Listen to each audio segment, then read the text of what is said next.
म्हणून तर प्रत्येक स्त्रीला वाटतं की आजारी पडण्यासाठी सुद्धा माहेरी जाऊन आजारी पडावं.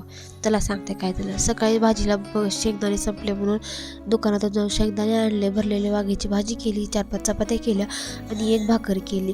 त्यासोबतच थोडीशी मटकी पण होती घरात, तीच नुकून मीठ टाकून भाजून घेतली. आज माझी तब्येत खूप खराब होती आणि सर्दीनं तर नुसते जामच झाली होती, माझे नाक आणि डोकंसुद्धा.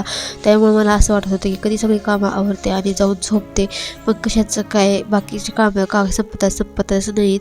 मग नंतर हे सोप्याचे कव्हर वगैरे लावून घेतले आणि म्हणलं काल संक्रांतीसाठी साफसफाई करण्याची केलेली सुरुवात मला जरा अंगलटच आली. मग काय कामं आवरून घेतली आणि पहिल्यांदा तर अंथरुणावरच पडले. माझं लेकरू पण माझ्यापाशी येऊन झोपलं. आज तर तुम्हाला सांगते, रोज देवांश 3-4 तास झोपत असतो. आज देवांशने मला तो स्वतःही झोपला नाही आणि मला झोपू दिलं नाही. बघता बघता कसा टाईम झाला कळलंच नाही. 4 वाजल्या लगेचच कामाला पण लागले.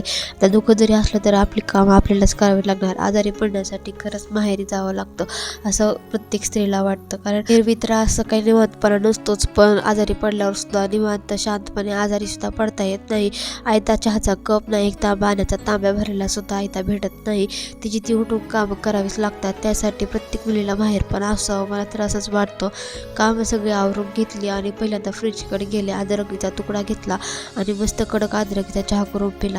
आता एवढा चहा पिऊन सुद्धा माझ्या काहीच फरक पडला नाही. जी झोपले ती संध्याकाळी जेवण थोडंसं केलं, गोळ्या वगैरे खाल्ल्या आणि मस्त कडा घेतला करून. कडा एवढा कडू लागला, दिवसाचा शेवट आज कडू कड्यापासून झाला बरं का.